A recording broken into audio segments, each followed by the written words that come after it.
और आज की वीडियो में मैं आपके साथ शेयर करूंगी कि साइड साइजिंग जब हम करते हैं तो वहाँ पर किस तरह से काम किया जाता है, कितना वहाँ पर गैप होना चाहिए, किस तरह से पेंसिल मेज़रमेंट से वहाँ पर ड्राइंग को निकाला जाता है। तो आज की वीडियो में मैं यही आपके साथ शेयर करूंगी। और इससे पहले वाली जो मेरी वीडियो थी साइड साइजिंग के क्या बेनिफिट होते हैं, अगर आपने वो वाला वीडियो नहीं देखा है तो प्लीज़ उस वीडियो को पहले ज़रूर देखिएगा और आप समझते हैं कि किस तरह से वहाँ पर काम किया जाता है। तो देखिए गाइस, आपको किस तरह से लगाना है, यहाँ पे रेफरेंस को और पेपर को उसके बगल में ही लगाना है।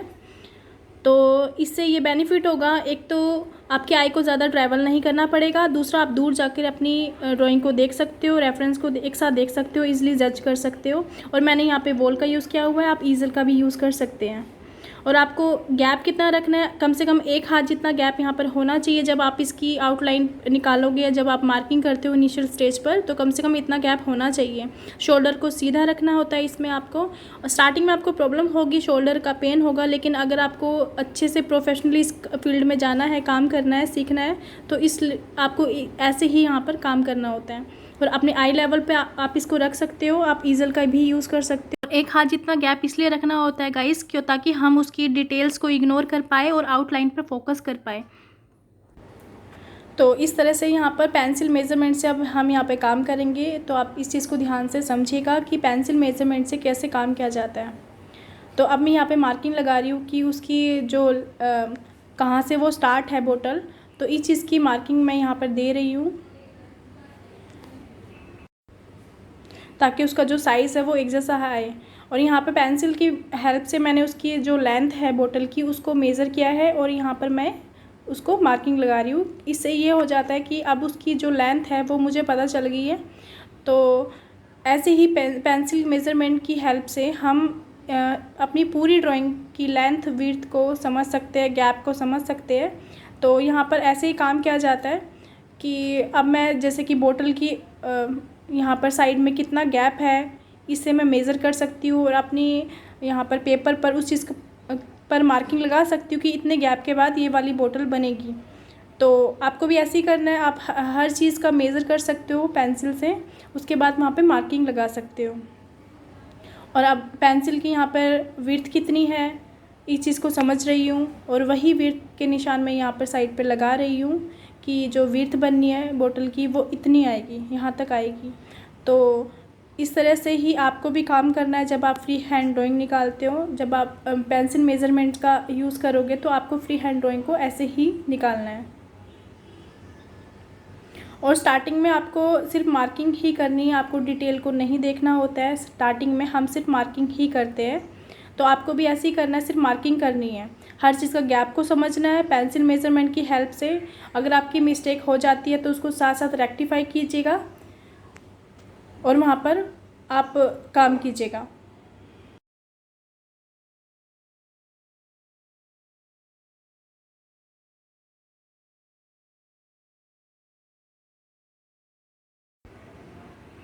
तो इस तरह से ही पेंसिल मेज़रमेंट की हेल्प से हम पूरी ड्राइंग ऐसे ही निकालेंगे।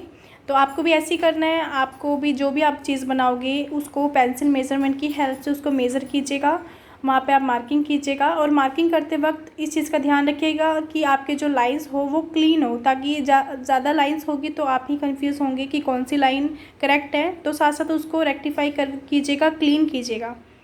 और मैं भी यहाँ पर ऐसे ही काम करती हूँ ताकि ज़्यादा कन्फ्यूज़न ना हो। तो आपको भी ऐसे ही करना है, अपनी लाइंस को क्लीन रखिएगा। और इस प्रोसेस में जो आप पेंसिल यूज़ करोगे उसकी लीड लॉन्ग होनी चाहिए, इस चीज़ का ध्यान रखिएगा। और जिस तरह से मैं यहाँ पे आप देख सकते हो, मैं हर चीज़ का गैप देख रही हूँ, मार्किंग देख रही हूँ, यहाँ पे बॉल के साथ इसका गैप कितना है बोतल का, इस चीज़ को समझकर यहाँ पे मैं मार्किंग कर रही हूँ। तो आपको भी ऐसे ही करना है, हर चीज़ का गैप को समझना है, मार्किंग करनी है जिस तरह से मैं कर रही हूँ। और इस तरह से ही मार्किंग करते हुए पूरी ड्राइंग को मैं ऐसे ही निकालूंगी यहाँ पर। तो आपको भी इस चीज़ को समझना है, जब आप साइड साइजिंग करोगे तो इस तरह से आप पेंसिल मेज़रमेंट की हेल्प से मार्किंग कर सकते हैं। इससे आपकी जो लेंथ विड्थ होगी, बोतल का जो साइज़ होगा, इसको समझने में प्रॉब्लम नहीं होगी, आपके लिए काफ़ी ईजी हो जाएगा अगर आप पेंसिल मेज़रमेंट से स्टार्टिंग में काम करते हैं। तो हर चीज़ का यहाँ पे गैप समझिए हर चीज़ की लेंथ को मेज़र कीजिए, वहाँ पे मार्किंग कीजिए। और इन स्टेजेस पर हम सिर्फ मार्किंग करते हैं, डिटेल्स को नहीं निकाला जाता है। तो स्टार्टिंग में भी आपको ऐसे ही करना है, आपको डिटेल को इग्नोर करना है, सिर्फ वहाँ पर आपको मार्किंग देनी है कि वहाँ पर कहाँ पर कौन सी चीज़ की मार्किंग बनती है, कौन सी चीज़ आएगी। तो आपको सिर्फ मार्किंग पर यहाँ पर ध्यान देना होता है, यहाँ पे बिल्कुल भी डिटेल्स को नहीं देखना होता है, सिर्फ लाइंस में उसको कन्वर्ट करना होता है। डिटेल्स की तरफ हम बाद में जाते हैं जब हमारी मार्किंग ठीक हो जाती है। तो आपको भी ऐसे ही करना है। जब आप इनिशियल स्टेज होता है ये वाला, इनिशियल स्टेज पर जब आप काम करते हो, सिर्फ आपको वहाँ पे मार्किंग पर ही ध्यान देना होता है। हर चीज़ की लेंथ को, विड्थ को, उसको समझना होता है, गैप को समझना होता है, उसके बाद ही हम आउटलाइन की तरफ जाते हैं। तो इस चीज़ को समझिएगा किस तरह से यहाँ पर मेज़र के साथ हर चीज़ को बनाया जाता है। और यहाँ पर आप हर चीज़ को मेज़र कर सकते हो, जैसे कि मैं कर रही हूँ कि दूसरे बोतल के बीच का कितना गैप है, कितनी दूरी पर दूसरी बोतल है, उसकी भी मैं मार्किंग कर रही हूँ। तो हर तरह से हर चीज़ का गैप आप देख सकते हो, हर चीज़ की लेंथ विड्थ को आप समझ सकते हो।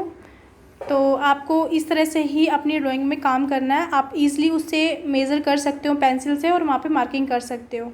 बस आपको ध्यान यहाँ पर सिर्फ इतना देना है कि यहाँ पर इनिशियल स्टेज पर सिर्फ आपको मार्किंग ही बनानी है, मार्किंग ही देनी है। क्योंकि अगर हमारी मार्किंग गलत होगी तो हमारी ऑब्वियसली की ड्राइंग भी गलत निकलेगी।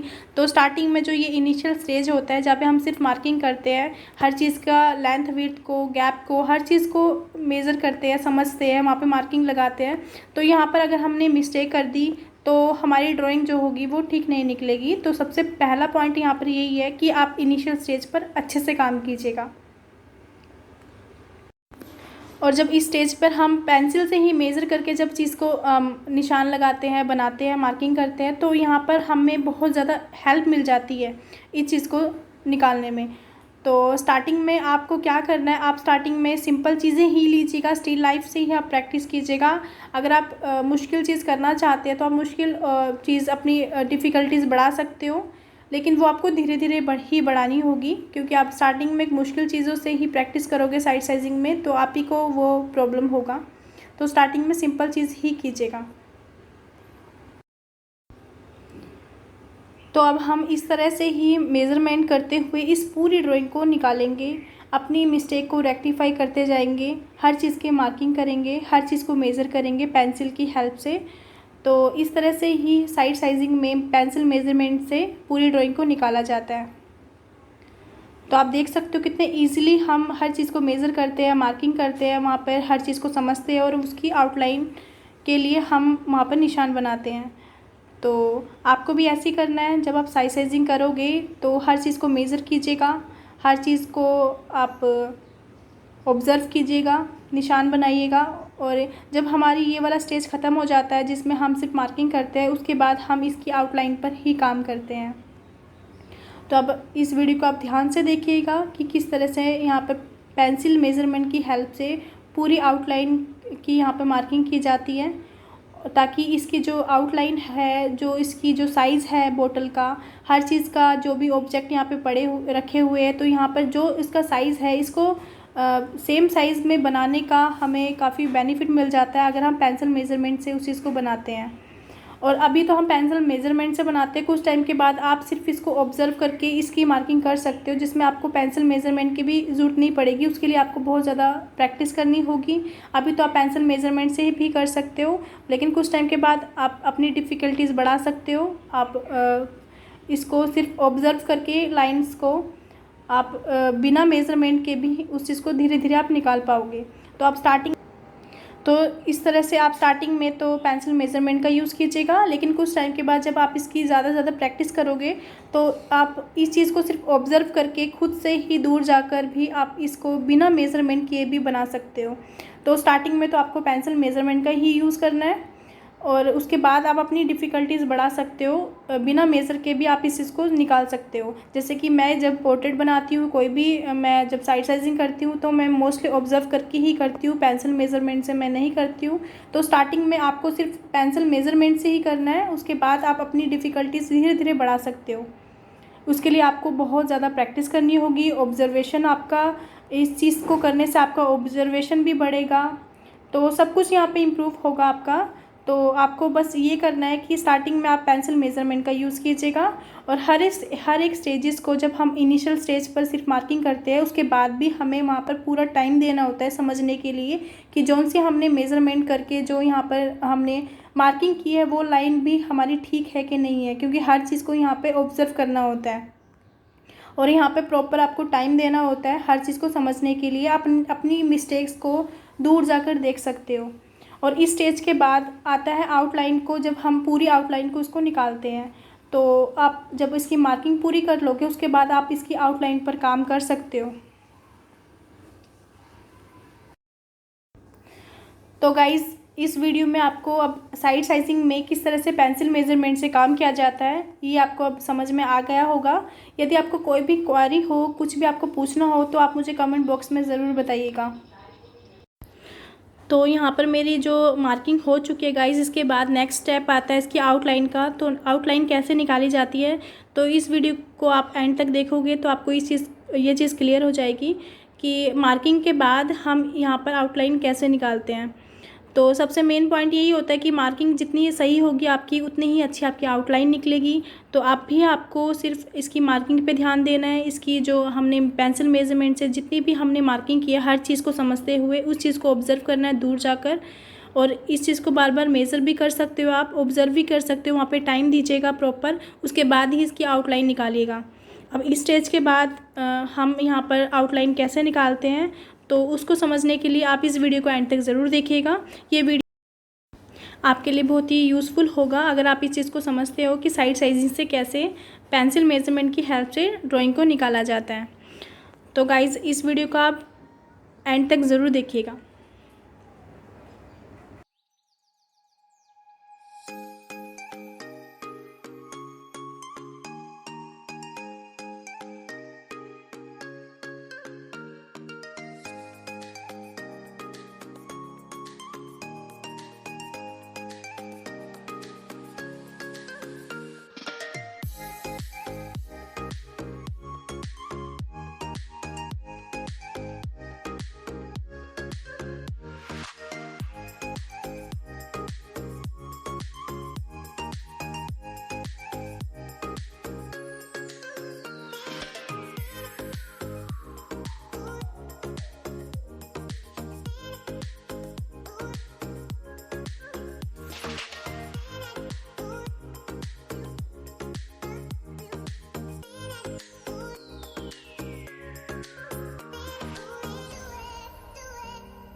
अब ये ड्राइंग पूरी निकल गई है, लेकिन पूरी कंप्लीट नहीं हुई है। वो इसलिए, जैसे कि आप रेफरेंस में देख रहे हो, यहाँ पे लाइट और शेडो एरिया भी है। अब ये लाइट और शेडो के बीच की जो लाइन होती है, टर्मिनेटर लाइन, इसको भी ड्राइंग में निकालना होता है। अब आप देख रहे हो कि एक तरफ से लाइट पड़ रही है, जिसके कारण से वहाँ पर जो लाइट एरिया है वो ज़्यादा है। तो हमें ये आउटलाइन इसकी निकालनी होती है, लाइट और शेडो की बीच की जो लाइन होती है। और यहाँ पर बोतल में कर्व के कारण वहाँ पर भी शेड का फ़र्क है, तो इस चीज़ को समझना होता है। और बॉल में भी आप देख रहे हो कि लाइट और शेडो एरिया जहाँ पे बहुत ज़्यादा लाइट पड़ रही है एक तरफ से, इस साइड से, तो इसको भी समझकर उसको भी ड्राइंग में हमें आउटलाइन के तौर पे निकालना होता है, तभी ही आउटलाइन कंप्लीट होती है। और बाउल में भी आप देख रहे हो कि एक टर्मिनेटर लाइन है जहाँ पर लाइट और शेडो एरिया के बीच की जो लाइन है, तो ये हर एक में होती है। सभी सब्जेक्ट में आप जिस तरफ से लाइट पड़ती है, तो उस कारण से लाइट और शेडो एरिया अलग अलग हो जाता है। उस लाइन को टर्मिनेटर लाइन बोलते हैं, जिसमें हम जो भी चीज़ बनाते हैं उसमें वो लाइन भी साथ में बनानी होती है, तभी ही हमारे आर्ट वर्क में वो फील आता है। जब हम उसमें शेडिंग ऐड करते हैं तो वो चीज़ 3D लुक आ पाता है, वो फील आ पाता है चीज़ का। तो गाइज़, अब इसकी आउटलाइन कंप्लीट हो चुकी है। तो आप इस तरह से साइड साइज से सेम साइज़ बना सकते हैं। तो आप इस तरह से अपनी ड्राइंग को निकाल सकते हैं फ्री हैंड भी।